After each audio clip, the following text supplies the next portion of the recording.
My name is Emma Nichols and I work for HEPSI, and I'm just here to welcome everybody today to HEPFest. It's a week-long online festival for students, parents, carers, teachers and advisors.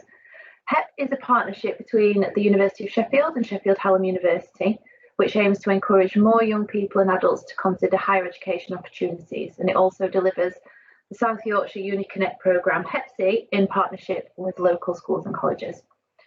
I'd like to thank everybody for coming along to this particular session, which is about student life at university.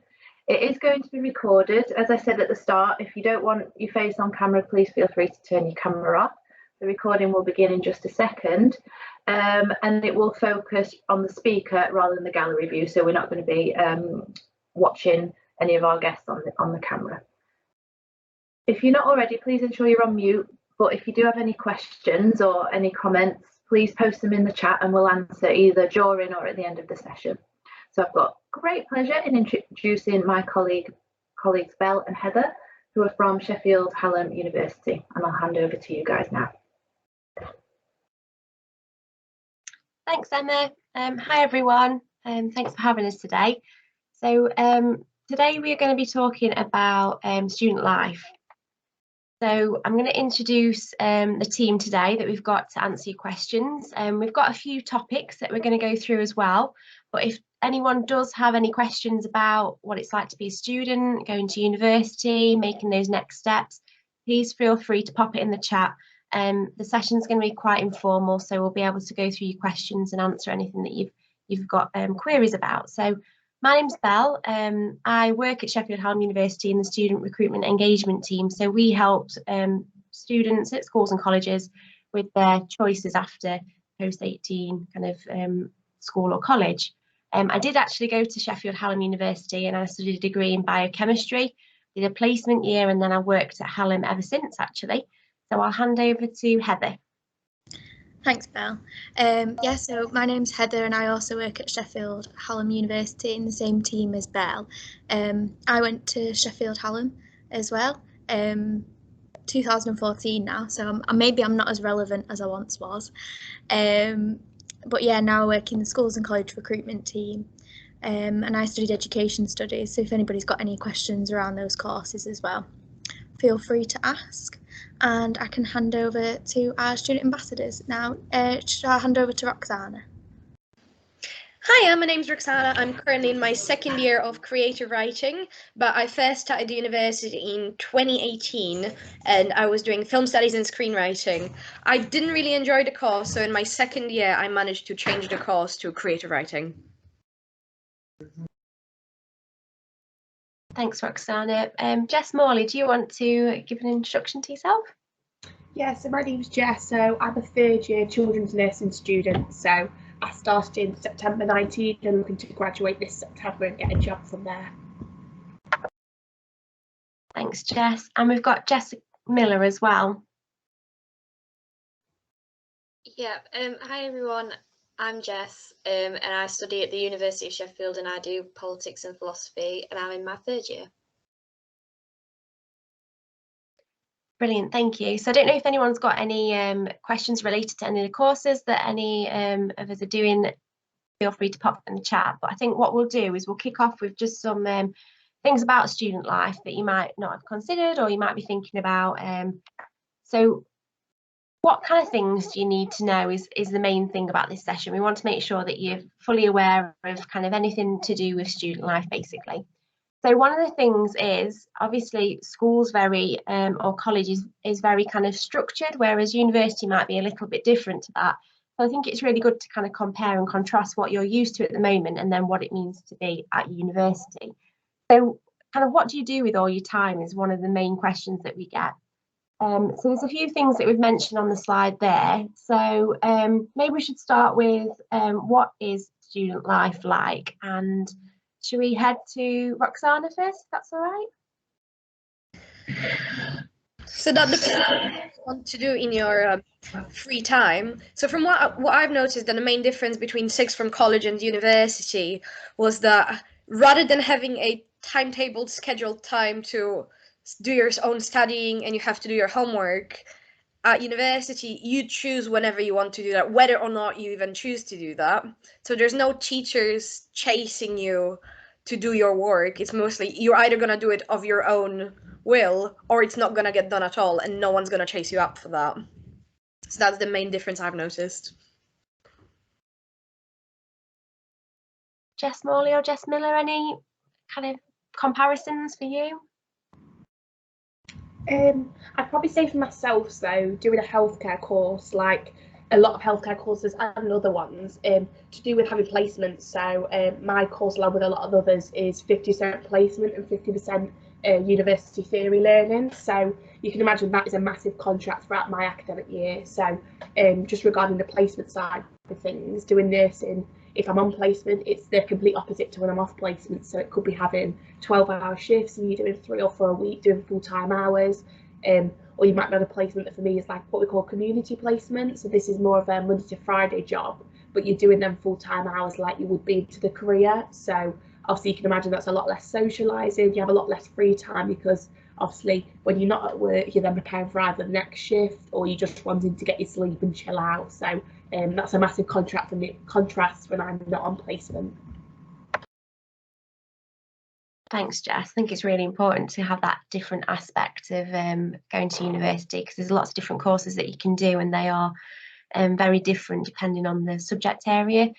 Jess Miller, have you got anything from your perspective at the University of Sheffield?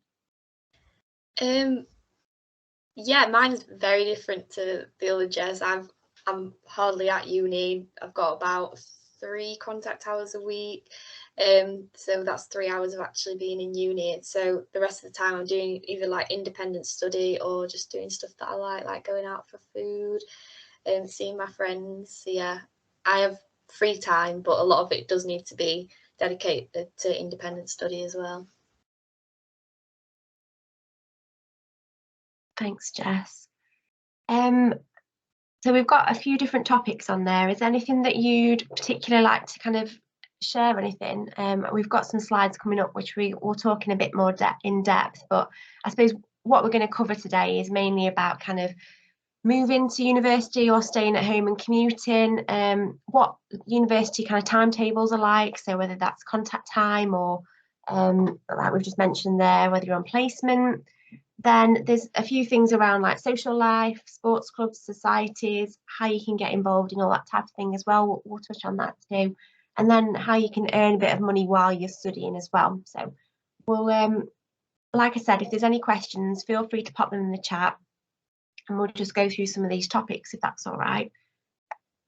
So first one up is student life at Sheffield Hallam University. So studying, I think that's one of the big things. Obviously you're picking a university that you like the course of, you've had a look at that. So maybe if we could start off with Jess Morley, how did you go about kind of thinking about the course you wanted to do and researching that, and then what's your kind of day-to-day kind of life as a nurse, student nurse like?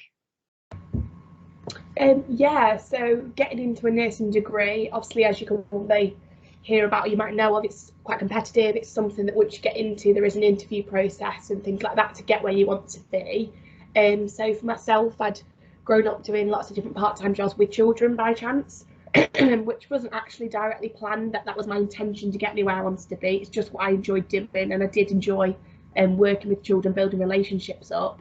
Which led me to look at what I could do in the future. So I thought of what involved children, having them relationships.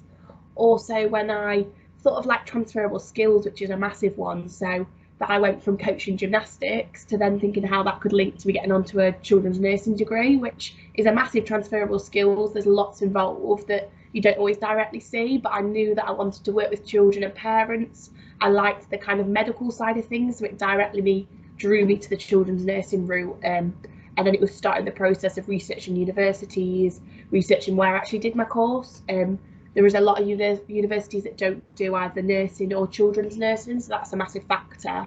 And then it was starting the process of I applied for 5 universities and they all were an interview process, whether that's virtual or in the university with someone interviewing you.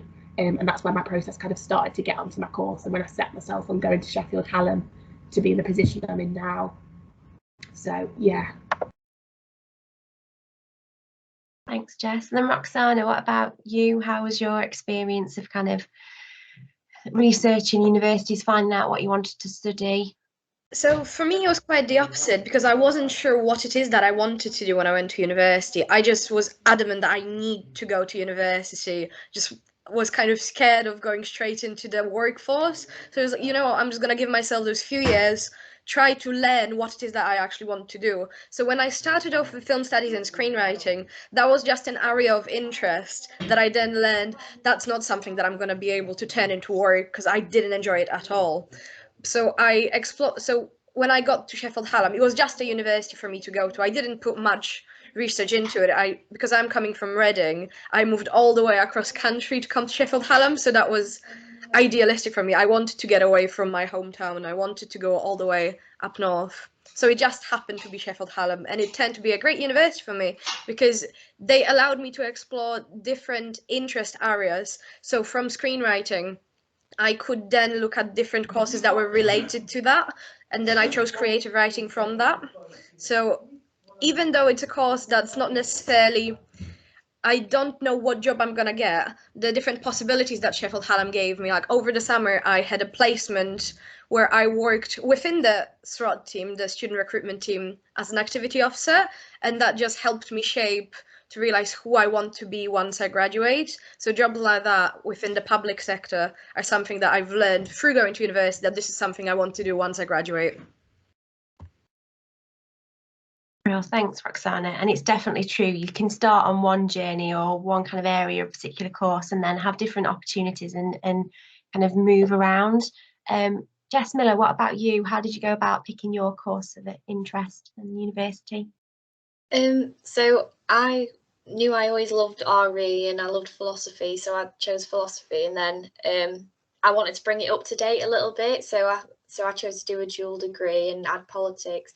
I'd also really like to work for the government in the future, so it was like the perfect degree in my eyes. And I also did some schemes with the University of Sheffield, so I got lower grade offers, so that Sheffield became like a great option for me because I knew that I could get into uni with the grade that I was going to get. Brilliant. Yeah, I think just looking at those different opportunities available to you and what links there are is really worth researching when you're thinking about going to university. So not just the course, but it's really important when you are looking at the course that you look at the different modules that you're doing across the years, because university courses can be called the same thing across different universities, but be very different in the content. So it's always worth researching. So then when you got to university, how is it studying? How do you balance your kind of lectures and seminars? What are they? Do you have any special kind of labs or sessions that are related to your course? And how do you go about kind of managing your time? So I don't know if Jess Morley, you want to talk a little bit about lectures and seminars and any specialised stuff, and then we'll kind of move around the group. Is that all right? Yeah, so for myself, I'd say my timetable is very varied. So at the moment, I'm not on placement block, so I'm in theory learning in university and virtually. So it varies massively. I don't have a set timetable week in, week out, which some people do experience. So for myself, for example, this week, I've had a mixture of virtual and on campus and seminars and lectures. So for example, this afternoon, so 3 till 4, I've got a lecture in a lecture theatre about graduating and getting jobs. So obviously that's more vocational because we're at that point in the course. That's on campus. For example, yesterday I had a medicine management exam. So this is something that you have to do to pass the course. So this was on campus, like invigilated. So it was like mandatory. So for a course like mine, you have mandatory training where it's more of practicals. So there's what's called the Robert Winston building. So a lot of practical work's done there with like ward settings, and a lot of it replicates your practical learning to kind of integrate into university learning. So healthcare courses.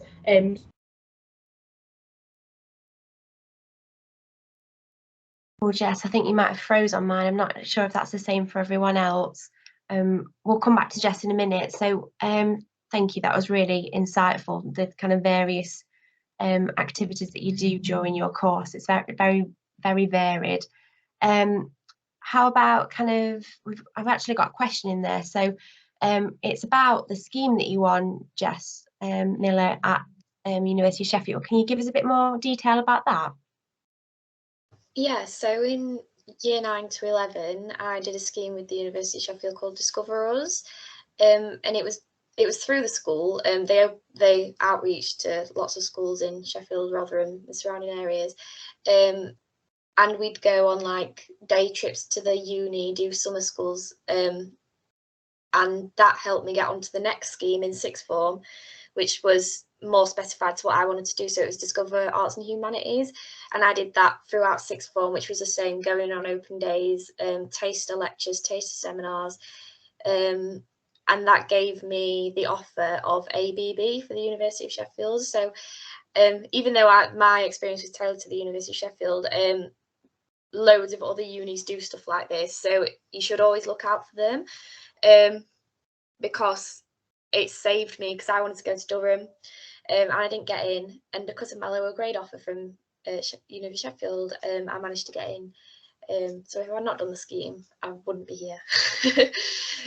So yeah, that's a bit more about my scheme. Thanks, Jess. Yeah, just kind of doing that research and asking your teachers as well. A lot of the time the universities get in touch about those kinds of schemes, and kind of, because you start it at a younger age group, it's an opportunity to kind of work on that scheme throughout your kind of end of school and start sixth form or college. So thank you. We've got a question in about kind of how did you find moving so far away from home, but we've got a section where we'll cover kind of commuting and kind of living at university as well. So anything that you wanted to add, Roxana, maybe about kind of managing your time, or what it's like to study on campuses at university, that type of thing? So like with my opening statement, it is literally just managing your own time, because your teachers are not going to reach out to you pushing you to go to your lectures. So it's just like you have to manage your own time and manage your own homework and things like that. It's also about attendance. No one's going to chase you to show up to your lectures or your seminars unless your course demands it, unless that's so. There are certain things like learning contracts, where if you, let's say, don't manage to pass your modules in a year, you then have to show up to every single one of your lectures. I know some people from my course were forced to sign contracts like that, but that was only in case they didn't pass. Other than that, if you're just doing your thing, no one's going to force you to go to your lecture or go to your seminar, because you do have all of those resources online, so you can study in your own time. Because my course is mostly coursework based. We don't really have exams that we need to prepare for. It's all doing your own work within your own time from my end. Thanks, Roxana. I suppose that's very different for you though, Jess Morley, isn't it? You kind of have to be in university at certain times and on placement. So yeah, I don't know, is there support around that, or do you kind of get further information about where you're going to be on placement or that type of thing? Yes. Yes, there's like specialised placement teams, so that's their sole job. So they're separate from lecturers and other staff members. So they're our main contact for that, and they're the ones that you get through the information. So I think it's about 2-3 weeks before they say it's the latest. They'll tell you before the placement where you actually are for how long, and then normally the placements are really good at contacting you. Obviously the shifts vary massively, so they'll contact you whether it's Monday to Friday, it's 12-hour shifts, and they'll give you that rota, so you're all prepared, ready for starting the placement. So yeah, they're good because they're a specialist team, so you do get that directly from them, and they're the contact for us as well. Thanks, Jess. So you all mentioned kind of managing your time, but have you got any top tips or anything for managing your time? How do you stay motivated and organised? So Jess Miller, do you want to come in with kind of your top tip maybe? Yeah, I definitely, this is my notebook and I take it everywhere with me, and it has all my to-do lists, all my plans for the week. Definitely, if you're a planning person, always make a plan for what you want, especially because my course is very independent. So if I don't keep on track of what I'm supposed to be doing and when it's supposed to be done for, you are going to you're going to make it harder for yourself. So I would say plan. That's my top tip. Thanks, Jess. Roxana, anything from your perspective? Them are very similar to what Jess said. I have everything in my calendar on my phone because I always have my phone on me. So just every 10 minutes, I just get a notification. Did you do your homework? You've got work in half an hour, this, and that. So it's just a really good idea to plan everything ahead. And Jess Morley, anything further from you? Any tidbits that you use that's really helpful? I'd say for myself, my diary is my everything. I take it everywhere. I think a diary is so important when you've always got deadlines, a schedule. Even if you've got placement, you have got placement. There's always so much to look ahead for. I think with university, you're often not planning ahead because deadlines might not be right around the corner. For myself, I've actually only next month got my first deadline of the year because of how it's scheduled. So they all kind of come at once for me. So without a diary, I kind of feel like you might not look ahead that far, and then it comes around very fast. Whereas I think a diary is a great way to always be looking ahead and always be prepared for what's coming as well, so you can see it all in front of you. Thanks, Jess. I suppose it's also maybe like putting some time in sporadically for different areas as well. So, you know, like on a Friday morning, you've got some free time, right? I'm going to make sure that I work on a particular piece of work that might have a deadline for a couple of months. So, yeah, just managing your time that way, I think is really important. Okay, we'll move on to the next slide, which is around kind of student life at Hallam, moving and commuting. So we had the question, Roxana, about how did you find moving so far away from home? So do you want to give us a bit of info about how you found that? Yeah, so I moved from Reading in 2018, just I think 2 months before the university began. So I moved to Wakefield, and I decided to commute from Wakefield to Sheffield every morning and then get back. It was a horrible experience. I don't recommend commuting to anyone. I would say that was one of the worst years of my life because it was just constantly on a train. So I would have lectures at 9 a.m. So I had to wake up at 6 a.m. to get for the train for 7:30 so I could be at the university on time. And it really cut into my socialization with other people on my course. Because to this one scenario I always bring up whenever people ask me, when you go to university to do like group work with your colleagues from the course, we would go to the library, we would sit in one of the rooms, and then we'd get our work done. And after we finished what we're meant to do, everyone would be like, oh, let's go to the pub, let's go have a drink, let's do something. And they all would go and do that while I had to look at my watch. I was like, right, I've got a train in half an hour. I can't really go with you. So they would all have a chance to socialize and become friends with each other. And I would just become kind of the person that never did anything because I always had to catch the train. So I would 100% discourage anyone from commuting to university. Just accommodation is the way to go. I would say if the university with socialization is something that you're interested in, because many people go to university for different reasons, but usually it's just a combination of both. So if you want to have a healthy balance, socialization is going to be a hefty part of being at university. Thanks, Roxana. Yeah, it's definitely a tricky one, being able to manage that commuting and also kind of weighing up whether it is doable. Some people might live a bit closer to the university that they choose to go to, so it's a bit more doable, or within that city. So it's just worth kind of thinking about that and maybe looking at opportunities for accommodation, but also kind of thinking about potentially commuting too. Jess Miller, did you stay in Hall's residence or did you commute? I stayed in halls of residence, so I live just near, like in between Rotherham and Sheffield. So even though I was still going to uni in Sheffield, I decided to move out. Luckily, I got a big enough student loan that it allowed me to move out, and it was like not a problem for me. But I did think about commuting because it is cost effective. Like living at home, it would only have been like an hour bus into town every time, but I am very happy that I moved into student halls, definitely. And what would you say is the best thing about being in student halls? Definitely independence. Like you've never had independence like that until you've moved away from home. being able to cook your own meals, go out whenever you want. You don't have to be like, Mum, I'm going here, Mum, I'll be back at this time. So yeah, definitely independence was my favourite part of living in halls. And Jess Morley, what was your experience for kind of coming to university?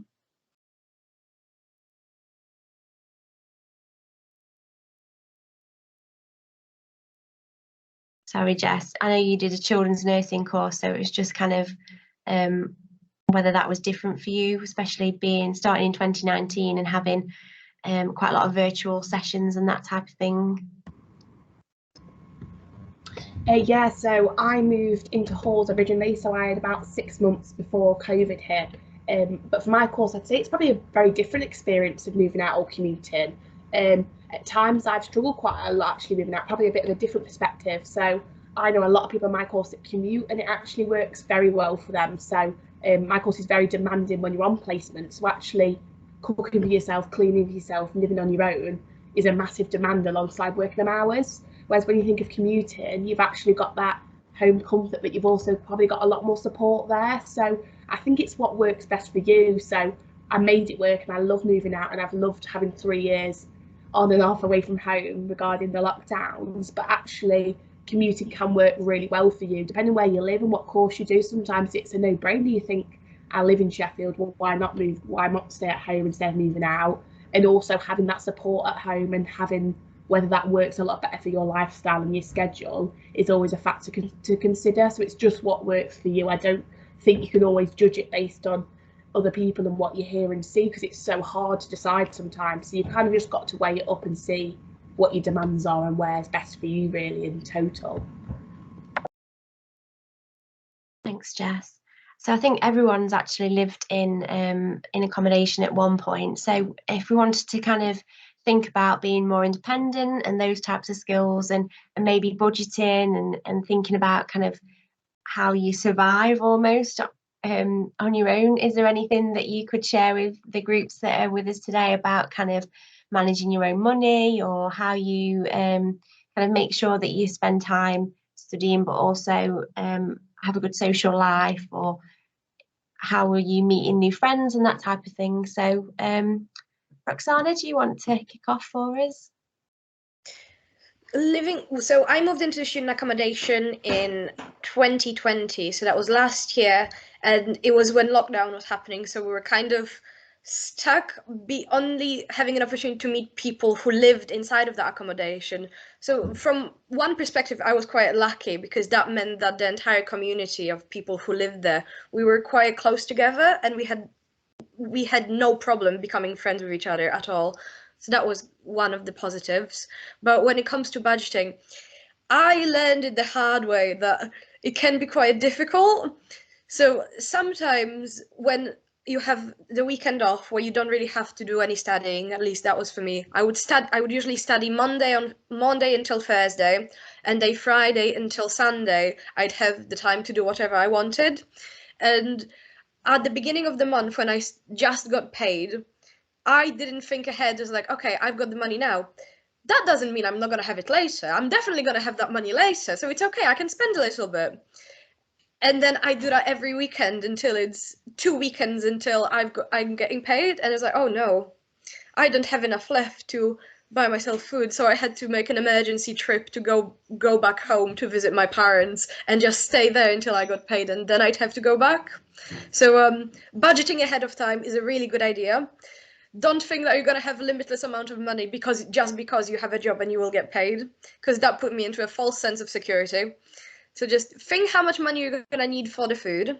You can write everything down, how much money you're going to need for, let's say, shoes in case your shoes break, something for an emergency like that. You're also going to need to have money for toiletries, like toilet paper and things like that. So thinking ahead and planning it, like we've earlier mentioned, just writing things down would be a really good way of thinking ahead.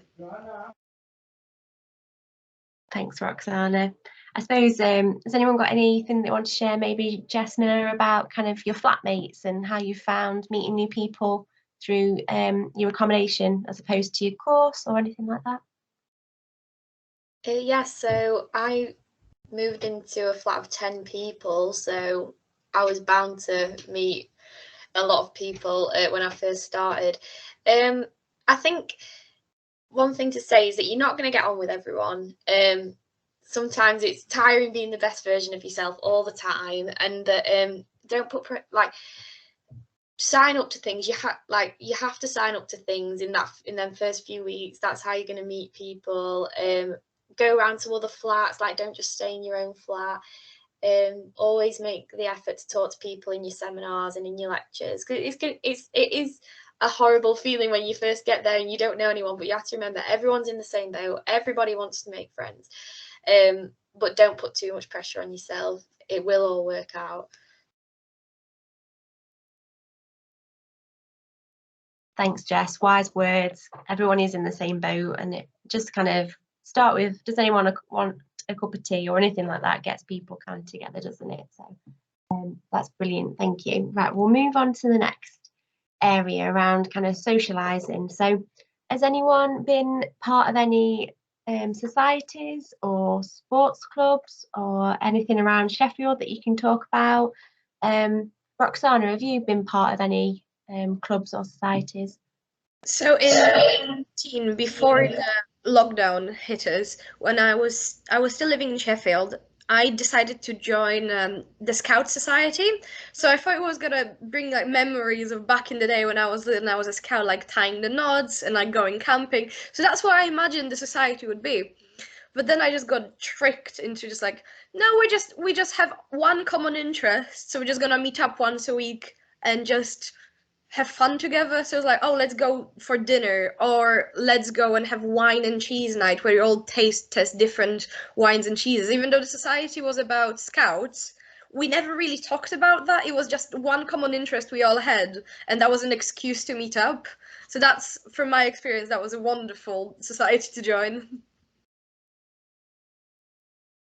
Thanks, Roxana. Yeah, there's loads of societies at both universities. How about you, Jess Miller? Have you joined any clubs or societies that you can share with us? I tried ballroom dancing for a few weeks. That didn't work out. Wasn't very good at that. I am part of a philosophy volunteering group, but like we just said, across Sheffield, across the whole country, there's so many societies at every single university, and you're going to find one that's meant for you. I'm sure if COVID hadn't had hit, I'd have definitely tried my hand at a few more societies.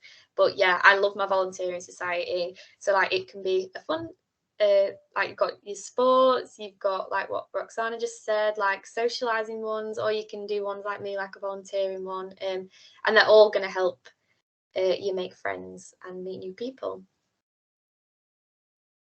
Thanks, Jess.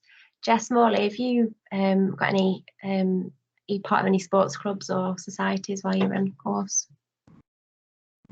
So I suppose for me, regarding the course you're on, a good one to start with, I suppose, is like for myself, there's nursing societies. So again, it's kind of a common interest, but actually being on the same course kind of brings you together. Again, different, like similar schedules, which are very different to other courses, means you can kind of bring in socialising and also kind of that free time away from the course together. So obviously that's normally someone organising it who isn't on the nursing course, and then it kind of just expands from there.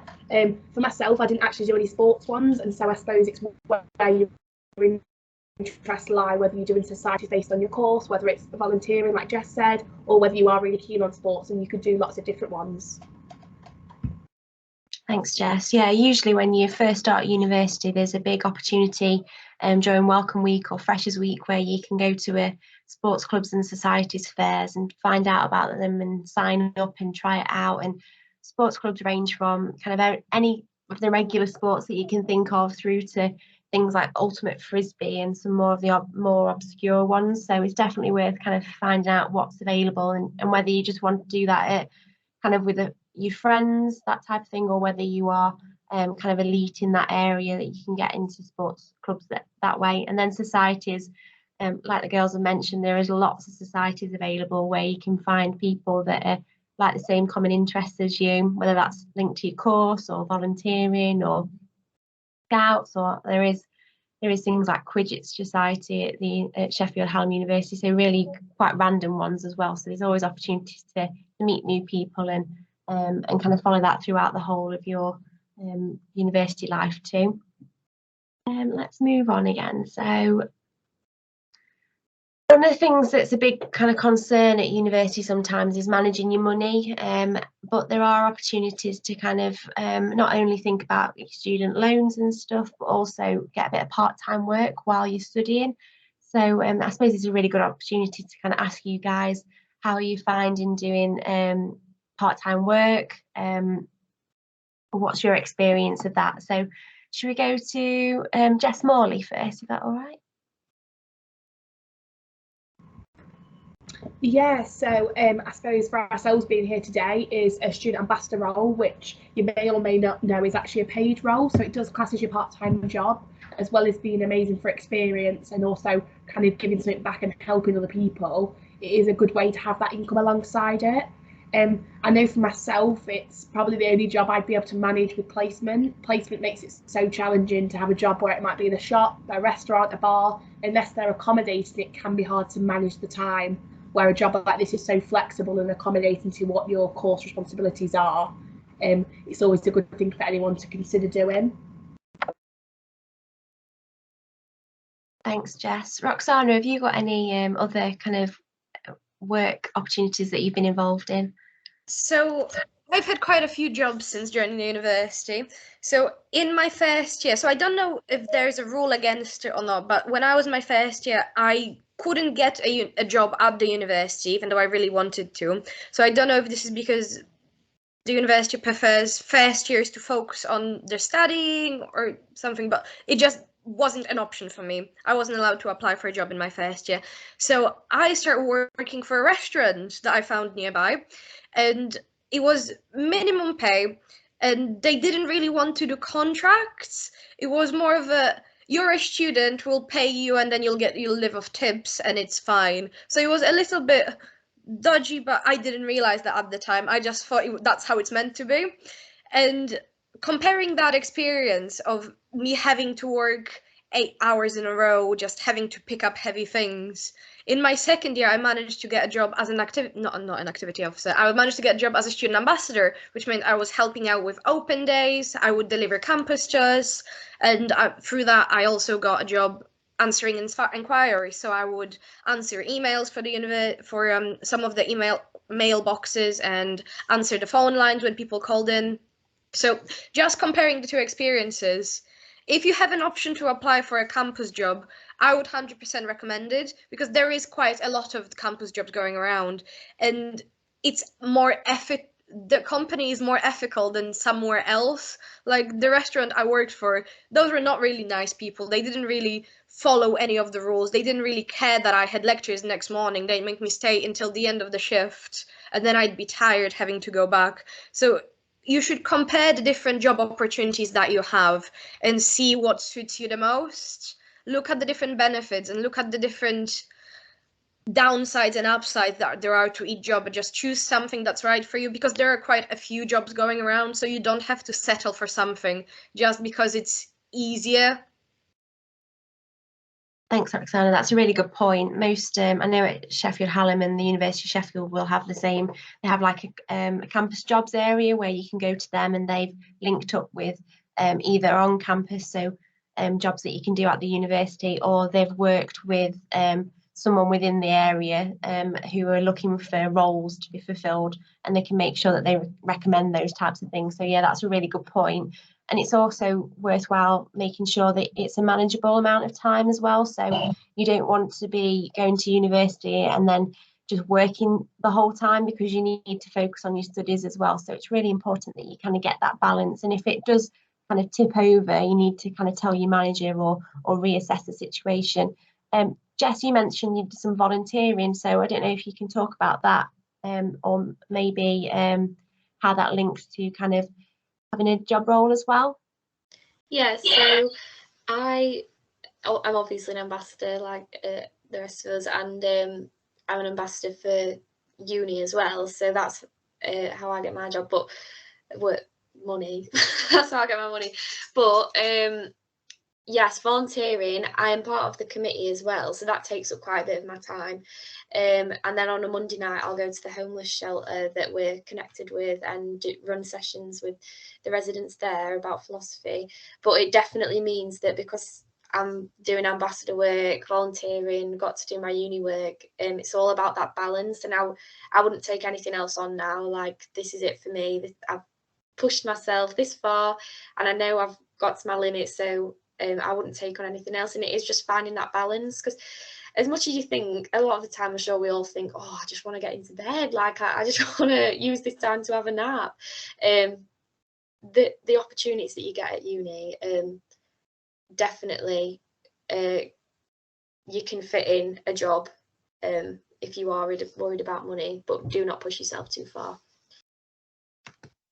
Thanks, Jess. I think it's just getting that whole experience at university, isn't it? Looking for those opportunities where you can link up to something that might be related to a career choice, or it might be an opportunity to put yourself out there a little bit. So maybe you don't particularly enjoy doing presentations, but you could become a student ambassador and talk to students like we are today, to kind of gain a bit more confidence in that area, and that might help with your studies, or also kind of going forward into a career. So kind of really good examples of working and also kind of studying at the same time. So we'll just flick over to the next slide because I'm cautious of time. So if anyone has got any questions, please feel free to pop them in the chat. So I'm going to hand over to Heather about this. So we've talked about kind of being at university, but there is a lot of support available too. So I'll pop over to Heather now and you can kind of talk about that. Thanks. Yeah, we just want to make sure that everybody was aware of how much support there is before you actually get to university. You can access support and get support put in place. Oh, have I frozen? Am I back? Yeah, okay. Yeah, so I don't know how much of that caught, but yeah, so before you actually come to university, or when you're deciding what university you want to go to, I'd say have a look at what support is offered to students, because you can get the support set up before you come to university. So, for example, one in 8 of our students currently have disclosed a disability. So you might not think it would apply to you, but if you're not unsure, I'd say have a look on the university's website and read through if there's anything that might apply to you. And when you apply into university, disclosing the fact that you might have a disability, it doesn't impact the outcome of your application at all.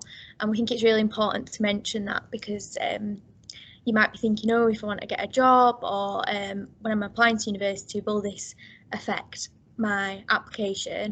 And it absolutely does not affect your application.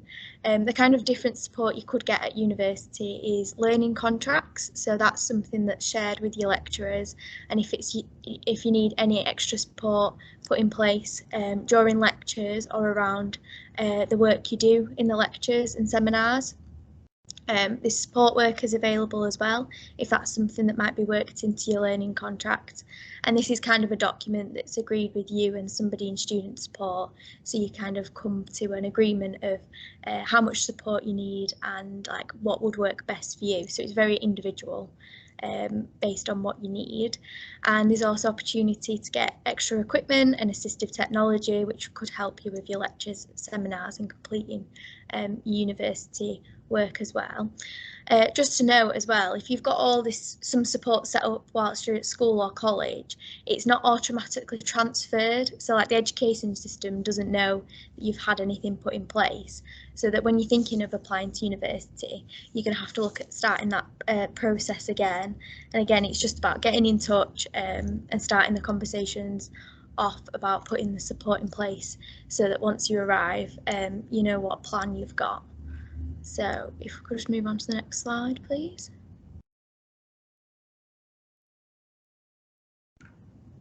There's also Disabled Students Allowance, so that's extra support from Student Finance England that you might be eligible for, and it's applied separately from your maintenance tuition fee loan, and it might cover extra costs like printing costs, for example, or any extra money that you need to help support you in university. Yeah, and it might help with travel allowance or assistive technology. So if you have to repeatedly buy something, they can help you put that in place as well. So just to look at who can access DSA, so that's Disabled Students Allowance, and this isn't like an exhaustive list at all with what we've got on screen. Again, I'd say have a look on Student Finance England if you think, does this apply to me, or get in touch with the university you're applying to, and then help will be there for you. And it can take quite a long time to turn around this support from universities and from Student Finance. So they recommend leaving about 3 months to get this support put in place, because obviously at the beginning it's quite busy because everybody's doing it all at once. So if it's something that you plan ahead and you think, maybe is this for me, and then you start communicating with the university and Student Finance, that's something that you can get put in place beforehand. Thanks, Heather. And then just finally, we wanted to talk about the Shoe Progress scheme, put my teeth in, that we run at Sheffield Hallam University. So this is for students in their application year, so year 13 or your second year of college, when you're applying to the university, and it's for students that may face potential barriers to come to university. So it could be that you've got some disabilities, or you're a looked after child, or there's different criteria that's available on the website. So if you think you may have some of those additional barriers, you can have a look online and see if that is something that you can join, and then your teacher or tutor would then put you forward for that and discuss it with the university. And then there's extra support during that application year, so it might be that one-to-one contact, could be opportunities to visit the university and support that way. So it's just worth mentioning that being a student is a lot more, there's support available for you. I mean, our student ambassadors today have been brilliant, and they've given us some really good insight into what it's like to be a student. So thank you so much for that. If anyone's got any questions, finally, please feel free to pop them in the chat. That's kind of all we had for today to talk to you about. So yeah, if you've got any specific questions, let us know.